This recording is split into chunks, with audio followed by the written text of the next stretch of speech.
Siguro kwento ko lang konti. Alam mo, na-hospital din si Papa. 1 week din kami noon. Na-COVID si Papa eh. Alam mo ba? Walang, dahil na-COVID si Papa, walang labasan sa hospital. Kasi nakulan talaga din. Kaya alam ko sa pakiramdam yung nag-aalala. Namiss mo na po ba si Papa mo? Si Papa? Alam mo, hanggang ngayon nga eh, nangimiss ko si Papa.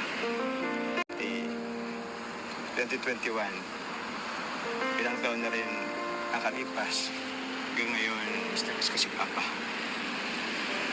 Pero, yun. Siguro, sana yan na lang din. Kailangan...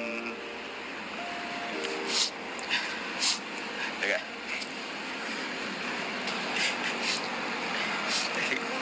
Meron ka ng konti. Ay, no.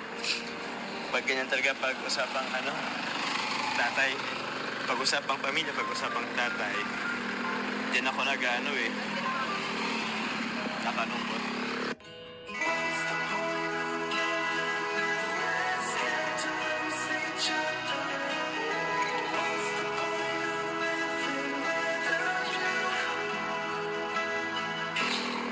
Pero yun, alam mo ba, nung nawala si Papa, ang inisip ko rin si Mama.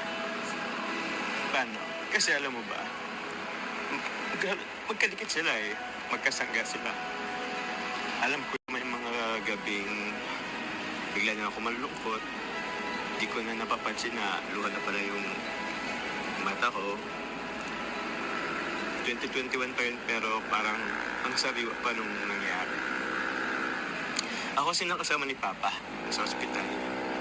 COVID. Hanggang sa... Nakita ko kasi yung lahat ng paghirap ni Papa. Alam mo ba, ilang beses siyang tinubuhan. 3 beses siyang tinubuhan.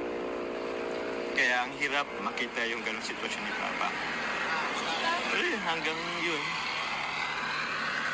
Ako rin yung nakasaksi nung namatay siya. Ako nang nakakita. Kaya hindi ko maalis sa isipan ko yung manangyari. Kasi ako mismo nakasaksi noon.